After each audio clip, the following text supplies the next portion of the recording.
Hello and welcome. This is 7 for 12, the new YouTube channel from myself, Steve Harmison, talkSPORT's very own John Norman. At Edgbaston today, we'll be talking about English cricket every day of the summer, dissecting the good, the bad, the ugly, and have a few laughs on the way. Don't forget, if you enjoy, like and subscribe. This is 7 for 12.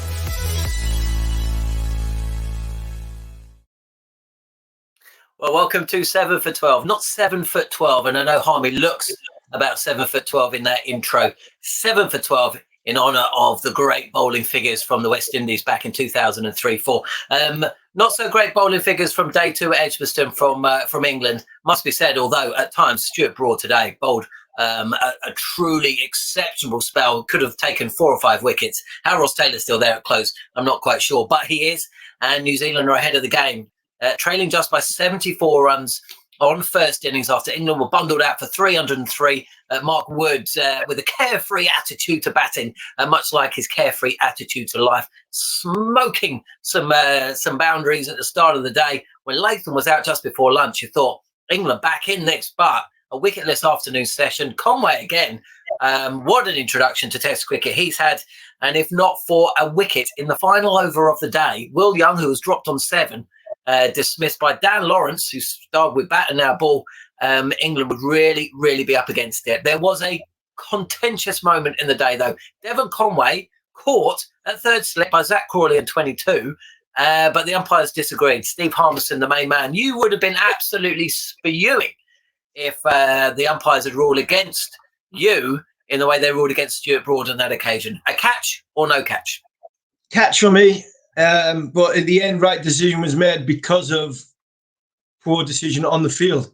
I think if the umpire gives it out as a soft signal, this is out. I think Zach Crawley knows he got his fingers underneath the ball. It's very, very difficult to tell. When you slow things down, the pitchers sometimes can sort of think as though the ball has hit the ground. But I've been in that position many, many times. You feel as though you get your fingers underneath the ball. You do, because it just pops up into your finger. That's where people think it actually pops onto the ground. It's off the base of the fingers. Stuart Broad went up to the umpires. He wasn't happy. He was not happy. And I would be like Stuart. He might get a telling off his dad here, third umpire. I'm sorry, the match referee. He did him 20%, I think, in the last summer. I think he might have just tap on Stuart's shoulder and say, look, I know you're frustrated, but I'm not sure you can do that to the umpires. I thought it was a poor decision, the soft signal. But at the end of the day, once they give the soft signal not out, then the right decision was made. But for me, I thought it was out. I thought he got his fingers underneath it, and I can understand Stuart's frustrations. Fair enough. Well, look, there is so many other aspects today too at Edgbaston in the second test match between England and New Zealand to dissect. We've only got 7 minutes and 12 seconds to do so we better get on with things.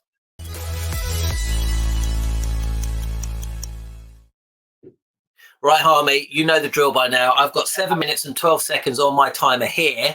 I'm going to start the countdown now.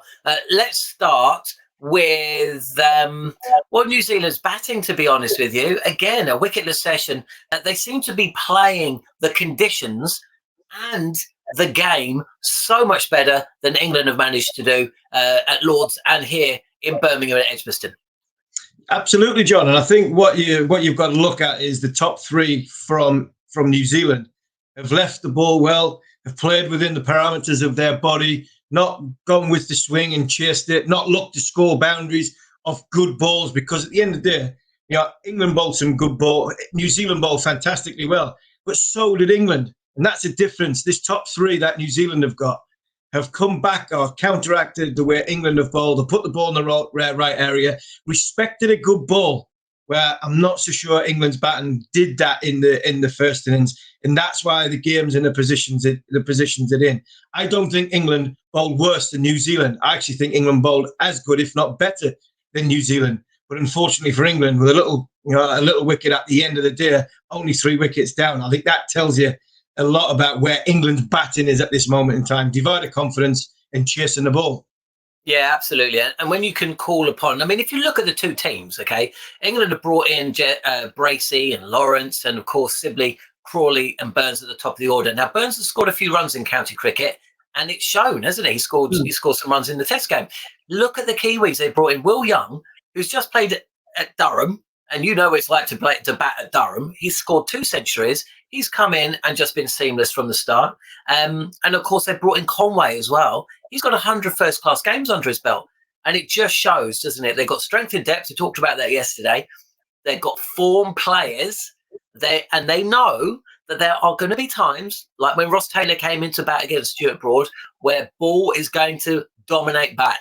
It's a question of just getting through it, and then conditions will ease as they did, and then you reap the rewards for your earlier endeavours.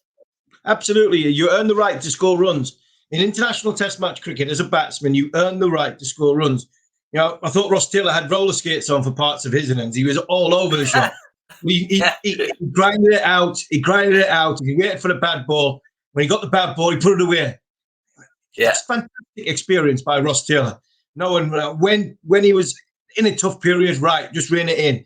But hands don't go away from the body. Foot movement is played within the parameters of the body, and I'll just play within myself.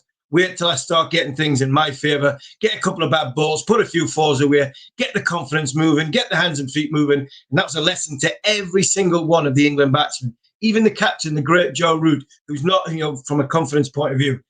I thought Will Young batted beautifully. To get to 200s at Durham, no mean feat, especially back-to-back early season. Pitches were a little bit better than what previous years have been. Again, form and an experienced Conway looked the part again. He looked the part. England's fielding positions, a little bit sort of, I question some of them. If you're going to go short at Conway, which they have done a couple of times with Wood and with Stone, got to have a short leg in. Got to be able to. The batsman's got to be able to see, because his front foot goes across the crease and play within the mind. I didn't think England attacked enough fielding position wise. I thought it was very much waiting for them to come to us, as opposed to we going to make the run and go to them. If you're going to bowl attacking and aggressive, you've got to have an attacking and aggressive field looking to take the wicket. Got about 3 minutes of 7 for 12. I want to talk to you about how you thought Olly Stone bowled today, because first spell, according to CricViz, he drew more full shots than any other of the England bowlers, and of course saw that catch go down. Will Young should have gone for 7. And when he came back again, slightly expensive. So considering he knows the conditions, and the conditions did look ripe, overhead at least, for good bowling, do you think that Olly Stone will be walking off the field feeling a little bit disappointed with how his day's gone? I wouldn't. If I was Olly Stone, yes, I would, because I look at the numbers and I haven't got any wickets, and I'm a 90-mile-an-hour bowler. If I was Chris Silverwood, I'd just go over to him, sit next to him, and say, "Look, you did a brilliant job. You did a brilliant job. First spell was magnificent. That's what we want from you. We're asking you to trade chances. We're asking you to get wickets. We're asking you to get something out of nothing." And I thought he did that. I thought second spell was a little bit searching. I haven't got a wicket. I'm desperate for a wicket. All of a sudden, 4 here, 4 there, 4 the other. That's the point, isn't it? Yeah, that's the point. He was searching in that second session. That's what we need. This is what he's in the team for. You're not in the team to go 2 and over, because that's what the great 2 are there for. That's what the great 2 are there for. You're there to try and get me a wicket out of nothing. That's the experience Ollie he'll have to learn. He'll have to learn. This is what you get. Good players will see you off. And then when you go searching for a wicket, you go, obviously the pace you've got, you might go a little bit fuller or a little bit shorter. And then all of a sudden you open yourself up to boundaries. And when you're trying to get a wicket and you're searching and the scores are getting closer and closer together, as a captain, you're trying to set attacking fields because you've got an attacking bowler. Sometimes it does go awry. I'd be sitting patting him on the back and say, you know what, tomorrow you come and bowl like that. You might not bowl as well as that, but you might pick up 3 for. So no worries at all for Olly Stone. Can I ask you a question about Jimmy Anderson? Because you spoke really well yesterday about what it was like to hear the crowd cheering on the occasion of his 162nd Test match. He led the team out today, wasn't the captain, Joe Root? Really nice touch. Do you think the occasion just got to him slightly? No, not really. I thought Jimmy and Brodie bowled really well. They just didn't nick it. This is what good players do. Good players don't. Sometimes they don't nick it. They're getting the element of luck.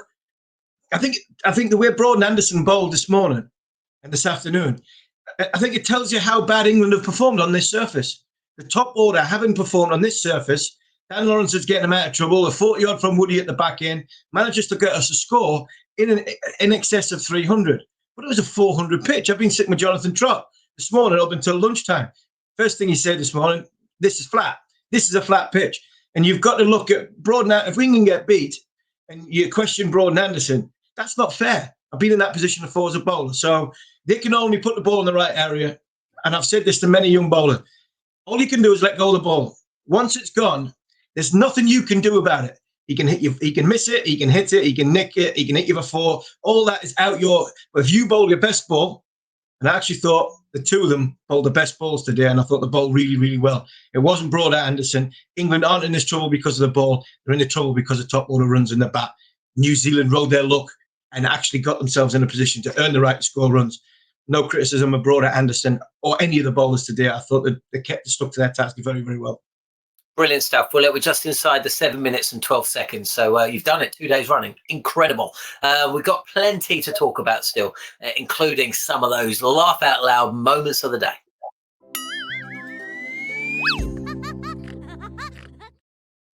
Well, you wouldn't have been laughing, but, well, no, you would have because it was Mark Wood. But I want to know what it's like, okay? You do all the hard work. You get a team 6 down, like New Zealand did yesterday. They're 176 for 6. And then the middle or lower order come in, and they just hang in there. They get through tough times. Then there's wild abandon. It's party time. Like what we saw from Mark Wood this morning. He came in 16 not out overnight, and he raced away to 40. There was one shot which he just kind of scooped over the infield on the offside for 4, which I just thought, hang on, you're taking the piss now. It was absolutely brilliant, exactly what the crowd wanted.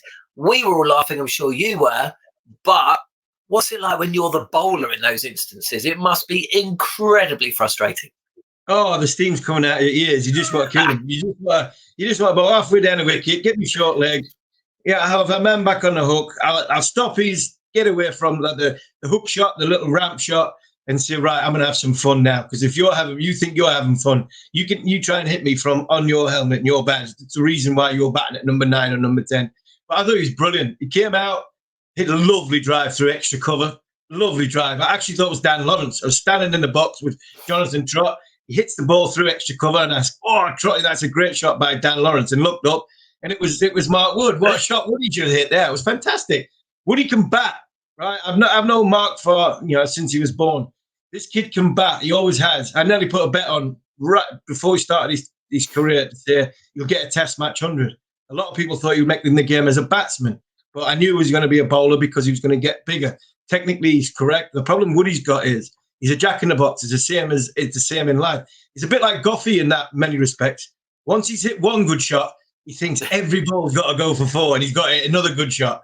And all of a sudden, he did. He played some lovely, lovely shots. And I think, again, like we talked about with Jimmy and Brodie, that innings there that's put a little sticky plaster over the batting and what problems we've got with the batting, because he's come out and his lower order runs are brilliant.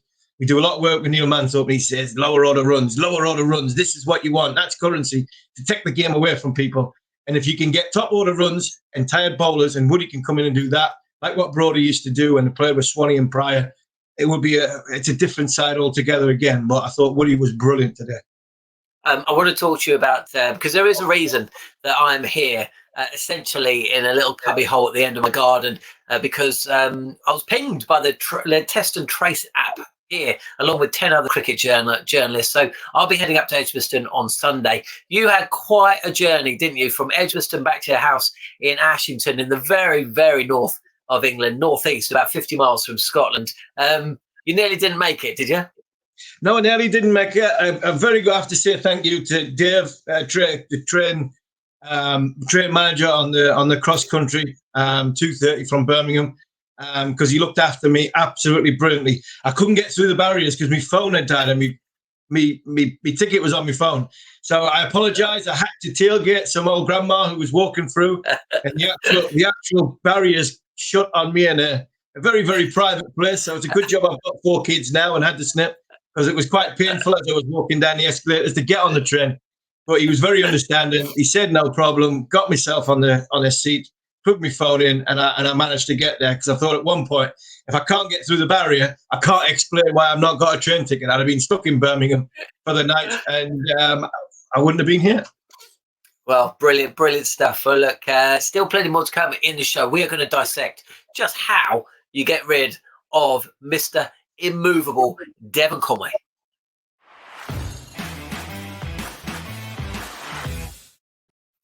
Well, there is one way of getting him out. That's running him out. There's another way of getting him out, and that's just to bowl one on the pads and positions that Crawley at deep square leg.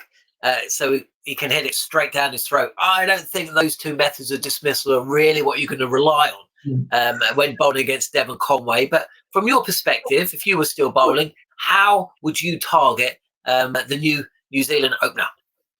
I'd target him quite straight. I'd have a short leg in against him.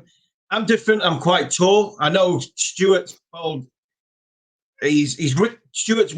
And who am I to tell Stuart Broad how to bowl? His record against left-handers around the world from around the wicket is just ridiculous.